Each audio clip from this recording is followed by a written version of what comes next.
Hello friends, welcome back to the study vibes. दोस्तों, हमने last video में बात की थी इन्फेंसी एंड अर्ली चाइल्डहुड के बारे में। ठीक है, शैशवावस्था और पूर्व बाल्यावस्था के बारे में हमने बात की थी।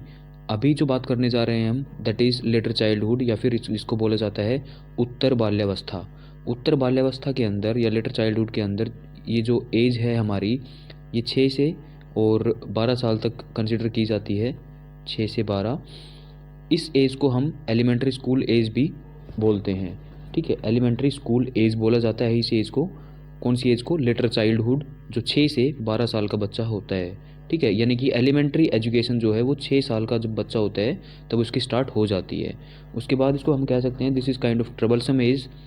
ठीक है, थोड़ा ट्रबलसम एज माना जाता है इसको। बच्चे की जो ट्रबल्स जो हैं आनी शुरू हो जाती हैं बच्चे के माइंड के अंदर। ठीक है, next, what ever child learn is the base of the future, यानी कि जो भी इस एज में बच्चा सीखेगा, ठीक है, वो अफेक्ट करेगा हमारे बच्चे के फ्यूचर को। ठीक है, दूसरी बात, क्रिएटिव इंटेलिजेंस इंक्रीजेज। इस एज के अंदर आते ही बच्चे की जो क्रिएटिव इंटेलिजेंस है वो क्या होती है? इंक्रीज होना शुरू हो जाती है। क्रिएटिव इंटेलिजेंस जो है वो इंक्रीज होना शुरू हो जाती है।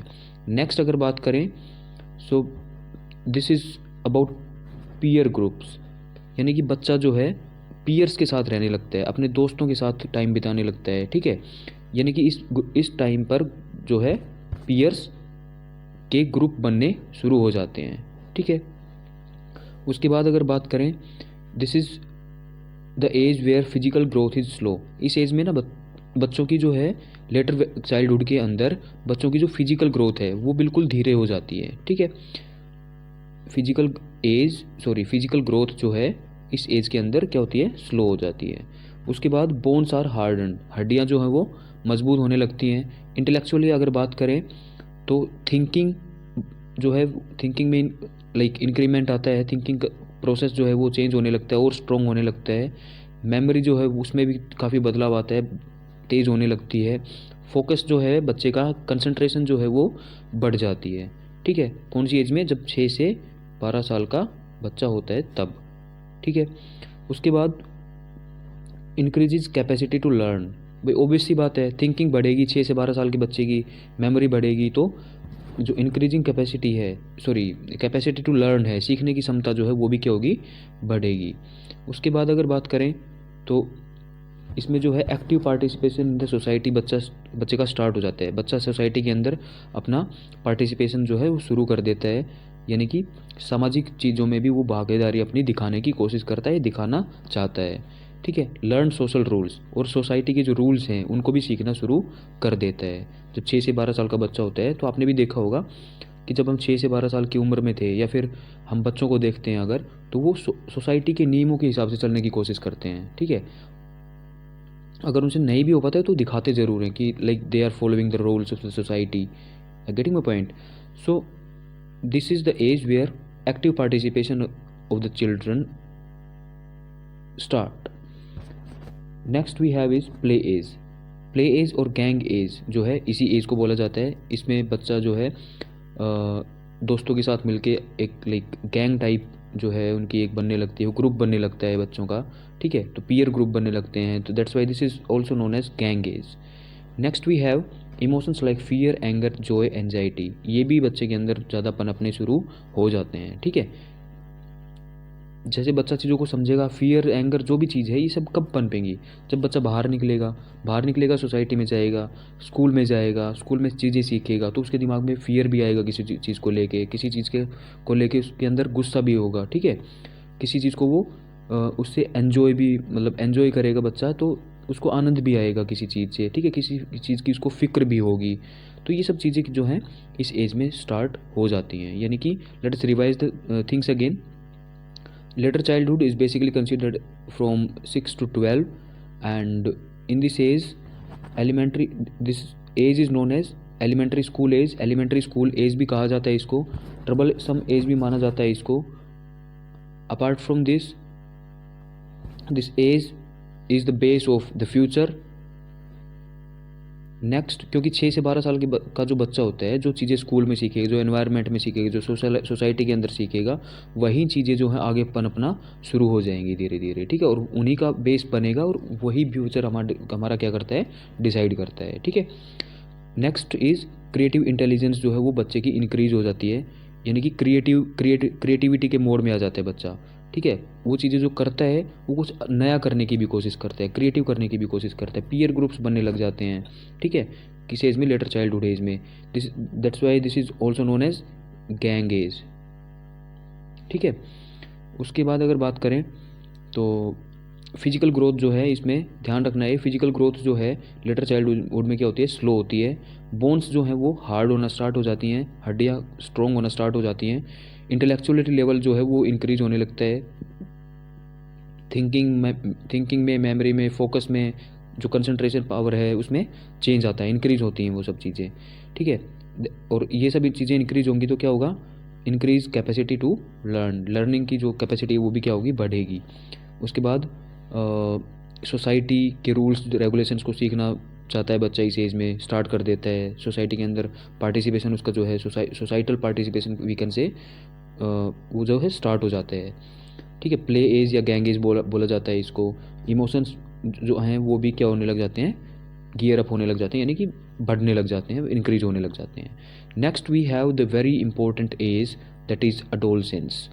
अडोलसेंस या फिर किशोरावस्था जिसको बोला जाता है, तो ये जो एज है कंसिडर की जाती है 12-13 से लेके और 18 या 19 तक। कहीं 12 से आपको 18 मिलेगा और या फिर 13 से 19, ठीक है। तो जनरली दोनों काउंट की जाती हैं। सो adolescence, किशोरावस्था, this age is the transition period between childhood and adulthood. देखो, जब अडल्टहुड जो आती है हमारे अंदर, ठीक है, उसके उसके और चाइल्डहुड के बीच का जो ट्रांजिशन है, ठीक है, उस टाइम पीरियड को हम क्या बोलते हैं, अडोलेसेंस या किशोरावस्था बोलते हैं। क्योंकि हमारी जो लेटर चाइल्डहुड है वो 18 तक ख़त्म हो जाती है, ठीक है, सॉरी 12 तक ख़त्म हो जाती है।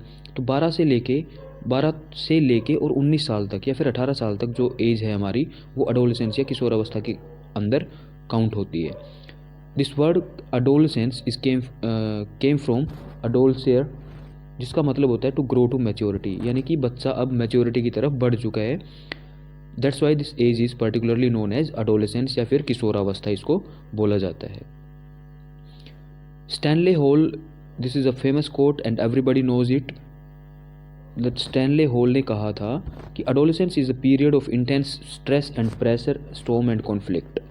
अडोलेसेंस इज़, जो किशोरावस्था है, वो काफ़ी तेज़ एक स्ट्रेस और प्रेशर का काल होता है, ठीक है, प्रेशर का टाइम होता है। और we can say this is the age of storm and conflict, ठीक है। स्ट्रेस एंड स्टॉर्म किसने बोला, स्टैनले हॉल ने, स्टैनले हॉल ने बोला। You have to remember that adolescence is the period of stress and pressure, storms and conflict, is said by Stanley Hall. Adolescence जो word है that was find out in 1904, and जो Stanley hall साहब हैं उन्होंने एक चीज़ और भी बोली कि adolescence is new birth for the higher and more completely new traits are now born, यानी कि अडोलेसेंस जो है वो किसी भी इंसान का एक नया बर्थ जो है मान सकते हैं हम। For the higher and more completely new traits are now born, क्योंकि जब अडोलेसेंस में बच्चा आता है तो कम्प्लीटली उसका एक चेंज जो है ना वो होने लगता है, उसके अंदर higher and more completely new traits आने लगते हैं, न्यू फैक्टर्स जो हैं वो डेवलप होने लगते हैं, बिल्कुल हाई लेवल के और कंप्लीट एक सेंस में हम कह सकते हैं वो नए नए चीज़ें जो है बच्चे के अंदर जन्म लेने लगती हैं, ठीक है। रोस ने बोला है इसको, what fantasies fade and reality is faced. जो बच्चे की फैंटेसीज, जो जिस फैंटेसी में जीता था, जिन कल्पनाओं में जीता था बच्चा, वो ख़त्म होने लगती हैं धीरे धीरे, और रियलिटी जो है वो बच्चा देखना शुरू कर देता है किस एज में, अडोलेसेंस में, या फिर सॉरी नॉट सैस्वावस्था, इट्स किशोरावस्था।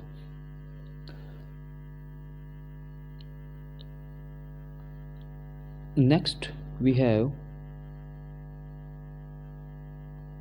अगर इसकी कैरेक्टरिस्टिक्स की बात करें या फिर जनरल फीचर्स की बात करें तो this age is the most difficult period of life. This age is the most difficult period of life. सबसे डिफ़िकल्ट काल या स्ट्रेस और स्टॉर्म का काल किसको बोला जाता है? एडोलसेंस को बोला जाता है। This is golden period also. इसी एज में हमारा विकास, हमारी काफ़ी चीज़ें जो हैं वो डिसाइड हो जाती हैं। Most of the things of the future we can say decide होने लगती हैं किस काल में? एडोलेसेंस में। उसके बाद एज ऑफ एब्स्ट्रैक्ट थिंकिंग। इस टाइम तक हमारे अंदर एब्स्ट्रैक्ट थिंकिंग का डेवलपमेंट हो जाता है। ठीक है, एब्स्ट्रैक्ट थिंकिंग मतलब जब हम किसी चीज़ को अमूर्त रूप से सोचने में सक्षम हो जाते हैं। ठीक है, यानी कि जिस चीज़ को हम बिना देखे उसके बारे में सोच सकते हैं। ठीक है, अगर किसी चीज़ को देख के फिर उसके बारे में कुछ मनन करें या फिर हम अपने आप से कुछ हाइपोथेसिस बनाएं, एब्स्ट्रैक्ट क्रिएट करें। ठीक है, तो वो सब थिंकिंग जो है स्टार्ट होने लगती है तब तक। कब तक? एडोलेसेंस तक। Next we have age of beauty. This age और adolescence is also known as age of beauty, क्योंकि इसके अंदर शारीरिक गुणों का विकास हो जाता है तब तक, और उसके अलावा भी काफ़ी चीज़ें जो हैं वो विकसित होने लगती हैं।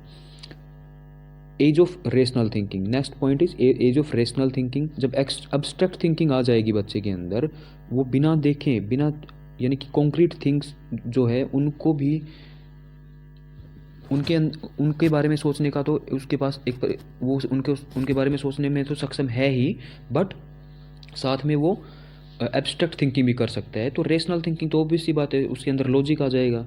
ठीक है, लॉजिक आएगा तो रेशनल थिंकिंग होगी। ठीक है ना। So next point we have is stage of stress and conflict. We have already done it. Apart from this आगे अगर बात करें, सो डिपेंडेंसी टू ऑटोनॉमी। अब तक बच्चा था वो डिपेंड रहता था, ठीक है, पेरेंट्स पे, सोसाइटी पे या फिर जो भी उसके आसपास एनवायरनमेंट है या फिर लोग हैं उनके ऊपर क्या होता था, डिपेंड रहता था। लेकिन जब वो इस एज में आने लगता है 12 साल से या फिर 13 साल का जब होता है बच्चा, तब तक उसकी डिपेंडेंसी है वो धीरे धीरे क्या होने लगती है? ख़त्म होने लगती है दूसरों के ऊपर। वो अपने काम अब खुद करने की कोशिश करता है। ठीक है, so this is the change from dependency to autonomy. Next अगर बात करें rapid growth in height and weight. इस एज के अंदर 12 से 18 के बीच में rapid growth in height and weight, height और वेट बढ़ती है हमारा। हमें सभी को पता है कि 12 से और 18 के बीच में देखा होगा ना बच्चे, जब एक जैसे लड़का जो होता है 12 से और 18 के बीच में जब बच्चा होता है तो उसकी हाइट जो है एकदम निकल जाती है। ठीक है, तो ये सब ग्रोथ जो है kind of growth height and weight के रूप में ये होने लगती है, यानी कि रैपिड तरीके से होती है, तेज़ी से होती है। उसके बाद हार्मोनल चेंजेस जो हैं वो टेक्स प्लेस। हॉर्मोन्स के चेंजेस भी हैं वो भी होने लगते हैं। कब? एडोलेसेंस में। इंटीमेट रिलेशनशिप्स, बच्चा जो है रिलेशनशिप में आना चाहता है, बच्चा दूसरों के साथ रिलेशनशिप बनाना चाहता है। ठीक है, relationships in the positive sense, like he want to make relations with others। ठीक है, दूसरी बात कॉन्फ्लिक्ट विद पेरेंट्स भी इसी एज में स्टार्ट होने लगते हैं। ठीक है, क्योंकि बच्चा समझता है कि मैं सही हूँ, ठीक है, माँ बाप समझते हैं हम सही हैं। ठीक है, तो कॉन्फ्लिक्ट भी जो है वो बच्चों में अब शुरू हो जाता है अपने पेरेंट्स के साथ में। उसके बाद start making own codes of ethics.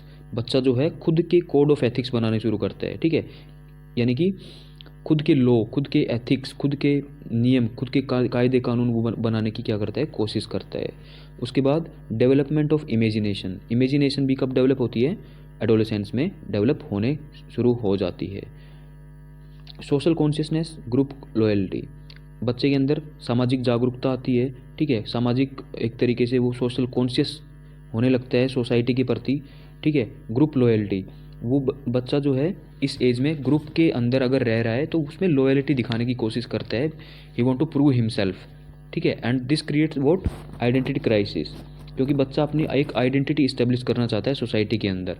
That's why he want to prove himself loyal to the students, sorry to the peer group और to the his or her group. तो दैट्स वाई आइडेंटिटी क्राइसिस जो है वो adolescence के अंदर ही आता है। Identity मतलब खुद की एक आइडेंटिटी वो जो है वो बनाना चाहता है, और this is known as identity crisis.